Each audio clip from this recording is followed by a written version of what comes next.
Olá, seja bem-vindo, seja bem-vinda ao canal Bytes Bíblicos, o seu canal no YouTube para o estudo acadêmico da Bíblia. Nesta série especial sobre as leituras dominicais do tempo do Advento. Neste vídeo, nós vamos estudar as leituras do primeiro domingo. Mas, se você não viu ainda o vídeo de introdução, pare aqui agora este vídeo, assista aquele outro e depois volte, porque lá nós explicamos como funcionam as leituras do tempo do Advento e um pouco o seu conjunto. Mas se você já assistiu aquele vídeo, então vamos adiante com as leituras do primeiro domingo. Nós não vamos ler aqui as leituras, porque são muitas e senão a gente tomaria muito tempo, mas quem estiver depois assistindo a gravação, pare a gravação, vai ler lá os textos e depois continua.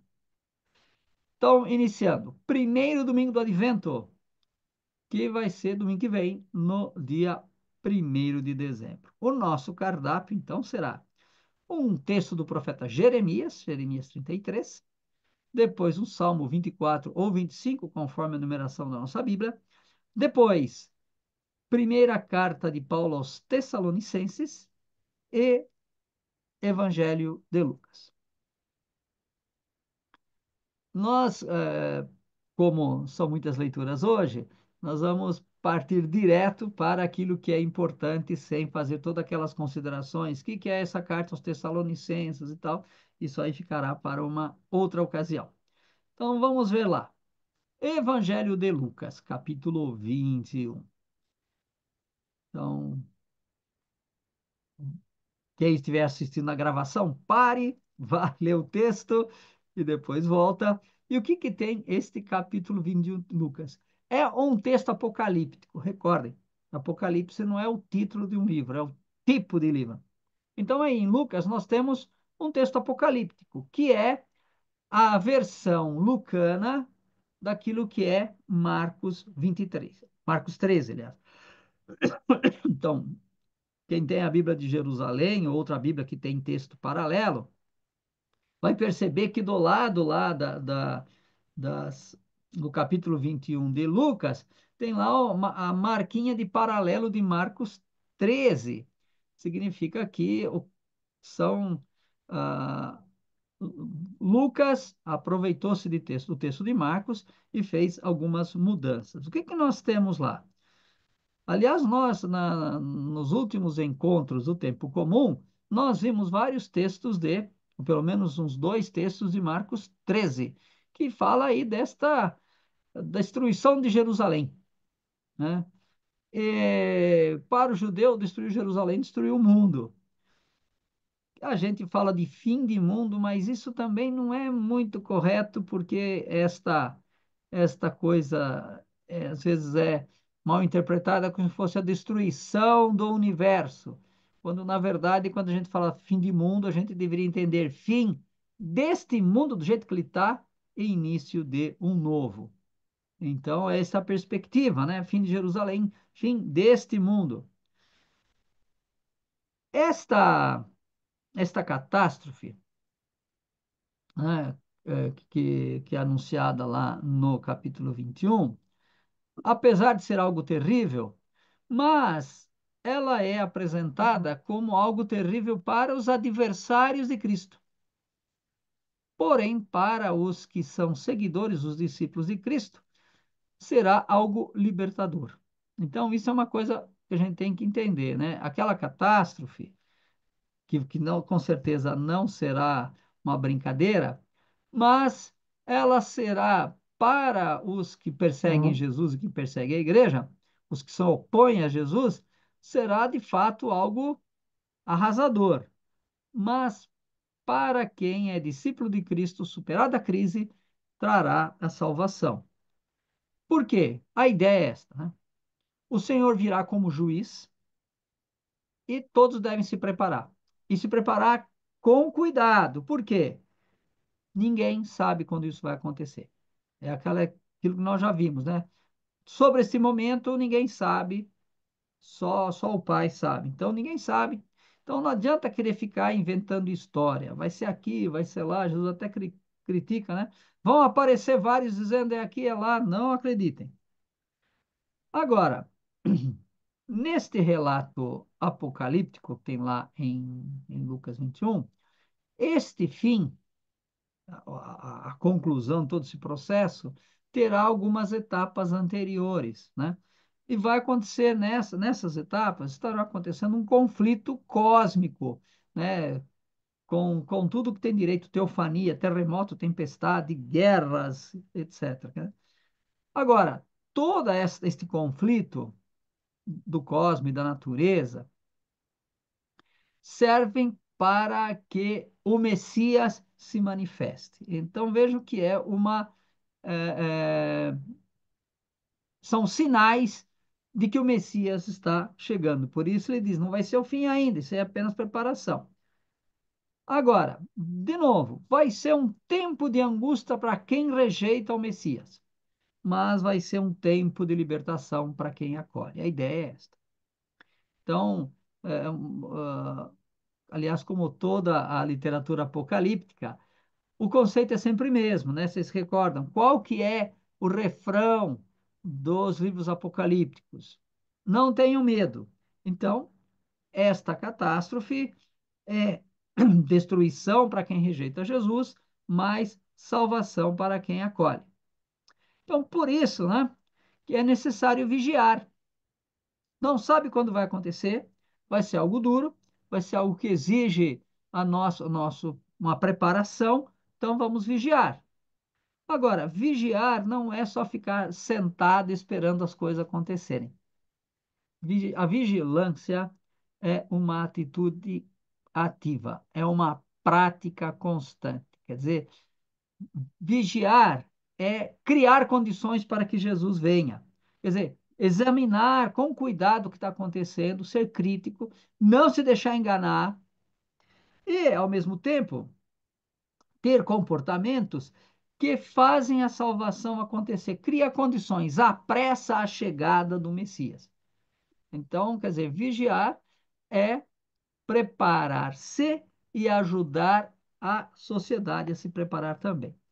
E aí, então, o texto vai falar de dois instrumentos para cada um se preparar bem: renúncia e oração. O que é a renúncia? A renúncia serve para uma purificação interior. Quem não quer perder nada, quem quer estar sempre ganhando, quem está sempre se agarrando às coisas, não está disponível para acolher Jesus quando ele vem. E a oração, que é a atitude necessária para ter a força para poder sobreviver aos acontecimentos, aqueles eventos que serão difíceis, serão exigentes. Então, renúncia e oração são dois pontos que estão ali naquele trecho de Lucas, né? Agora, é verdade que renúncia e oração são comportamentos, são atitudes humanas, mas Deus responde. Em resposta a essas duas atitudes, Deus concede a pureza e a força. Ou seja, a vigilância não é pura e simplesmente deixar como é que está para ver como é que fica, mas é se comprometer-se para criar condições para que para acolher o Messias que vem. Este é o trecho do Evangelho. Vamos lá. A primeira leitura, tirada de Jeremias, né? É sempre bom contextualizar que a função da monarquia, não só antigamente, mas hoje também, a função de todo e qualquer governante, é administrar a justiça, né? E, por meio do rei, este era o conceito que está por trás de todo o Antigo Testamento, mas deveria ser também atual hoje, por meio do governante, por meio do rei, Deus exerce a justiça, Deus exerce o direito. A justiça e o direito garantem a paz. Justiça e paz se abraçarão. Este é um refrão, uma ideia que aparece mais uma vez na Bíblia. Esta paz, e recordar que paz não é simplesmente não ter guerra, paz é também ter educação, ter escola, ter saúde, ter emprego, ter moradia, ter comida, né? Tudo isso também é paz. É a finalidade última daquilo que Deus promete. O que que Deus promete a Israel? Paz. O que que os judeus pedem a Israel? Paz. Então, para que esta paz aconteça, e aí então que vem a promessa do profeta, Deus vai mandar um rebento, um filho descendente de Davi, que vai promover a justiça. Então, este aí é o conceito, ou uma das características do Messias. É aquele descendente de Davi que vai promover a justiça. Este rebento, esse descendente, vai fazer acontecer o julgamento e o juízo. Parece que é a mesma coisa, mas são duas coisas diferentes, né? Não só o discernimento daquilo que é bom e que é mal, mas aplicar uma sentença, a retribuição para o bem e para o mal. Isto é o que está ali nesse trechinho de Isaías 33. Nos períodos posteriores a Isaías, este texto foi relido messianicamente. Então, quem que vai ser esse cara? Ah, vai ser o Messias. Quer dizer, aquela esperança que vai vir o rebento de Davi, o descendente de Davi, vai se concretizar. Como que vai ser o nome desse cara? Vai ser o Messias, é o apelido geral, genérico. Né?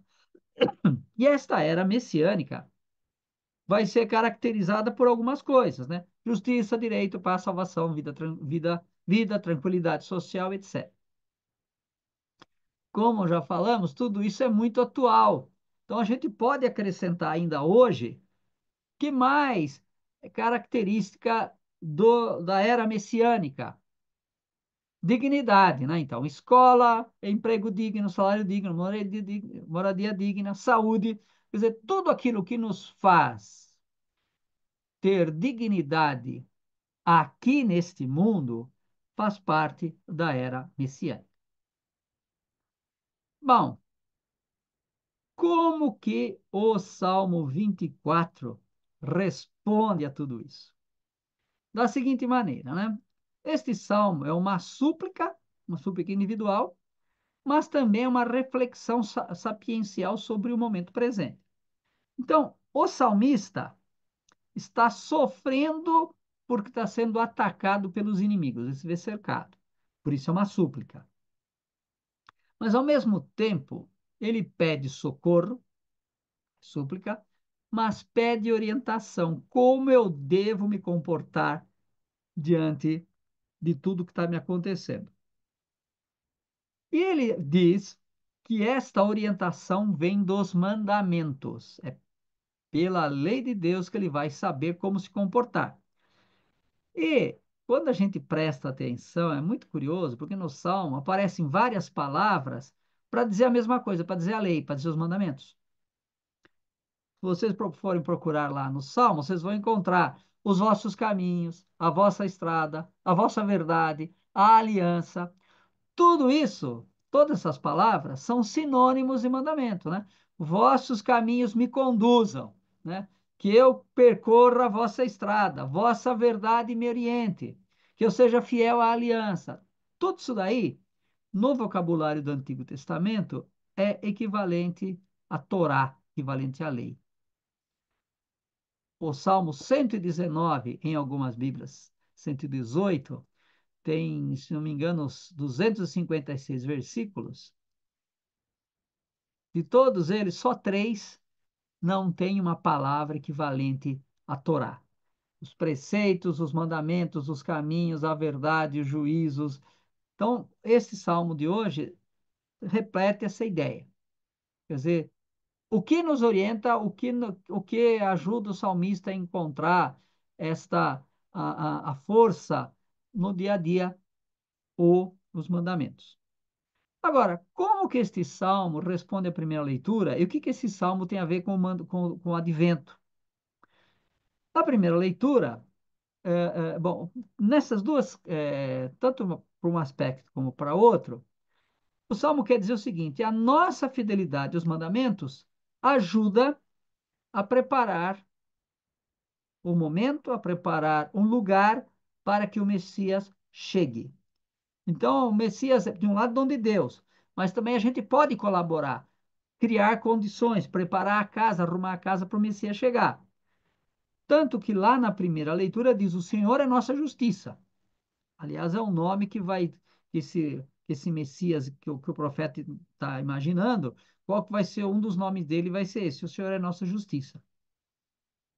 E lá no Salmo, diz assim, né, que Deus dirige os humildes na justiça.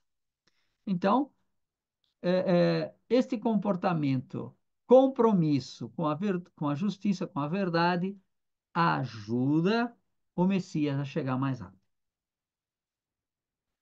E a segunda leitura, tirada lá da primeira carta aos Tessalonicenses. Paulo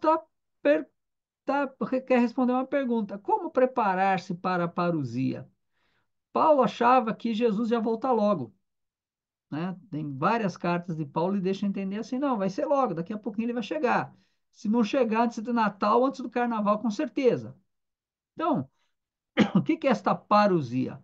Esta palavra que vem do grego significa visita, vinda, uma vinda iminente ou presença, principalmente de uma autoridade importante, de uma alta autoridade, que vem não só tomar uma cachaça, não só jogar uma canastra, mas vem para avaliar, averiguar o comportamento das pessoas. Então, ela é uma visita quase que inquisitória, vamos dizer assim, vem para avaliar o comportamento das pessoas, ver como cada um está se comportando. E por isso, Paulo define quais atitudes nós devemos ter neste tempo de espera. Recorde, Paulo pensa que vai chegar logo, mas enquanto não chega, como nós vamos nos comportar? Então vem uma listinha, que é o que aparece lá na segunda leitura: amor, desejo de agradar a Deus, comportamento irrepreensível, né? Por um lado, são atitudes, opções de cada um. Por outro lado, são dons de Deus, porque Deus nos ajuda a praticar, né? Então, são dons de Deus. Deus coloca no nosso coração o desejo, nos ajuda a praticar, sim, mas Deus não age sozinho. Então, são desejos, são opções pessoais nossas. E elas requerem compromisso, constância, até um certo esforço para a gente praticar. De novo, nós estamos vendo aí, de um lado a graça, de outro lado o compromisso. Tudo que a graça chega na nossa mão vira compromisso. Puxa, que liturgia bonita! Fala a verdade. Que riqueza estas leituras! E é por isso que você está convidado a continuar esta nossa caminhada pelas leituras do Advento nos próximos domingos. Deixe seu joinha, inscreva-se no canal, marque o sininho para receber notificações. E até o próximo vídeo.